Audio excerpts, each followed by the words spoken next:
দেখো আলোয় আলো বাচ্চারা থলি ভর্তি মোহর অলংকার সব ছড়াতে ছড়াতে যাচ্ছে কেন? আর গোপালের হাত দুটোই বা ঘাট থেকে বেরিয়ে দুদিকে ঝুলছে কেন? মহারাজ, আর একটা ব্যাপার কি আপনি লক্ষ্য করেছেন? কি কি বলো তো? গোপালের দেহ কারা কাঁধে করে নিয়ে যাচ্ছে? হ্যাঁ হ্যাঁ, ওই তো মন্ত্রী, সেনাপতি, জ্যোতিষী আর পণ্ডিত। আসলে গোপালের এই শেষ যাত্রা আমাদের কিছু শিক্ষা দিয়ে যাচ্ছে মহারাজ।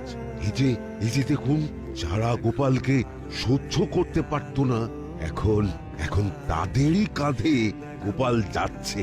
তার মানে শেষ পর্যন্ত কেউই কারোর শত্রু থাকে না, সবাই মান অভিমান ভুলে কাঁধে কাঁধ মিলিয়ে পার করে দেয়। তাই তো, এই দৃশ্য তো সেই কথাই বলছে।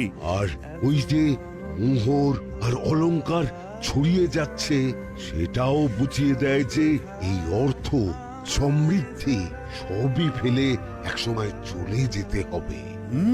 কি ভীষণ সত্যি। দুটো খালি হাতও বুঝিয়ে দিচ্ছে, খালি হাতেই আমরা সংসারে এসেছিলাম আর খালি হাতেই আমাদের যেতে হবে।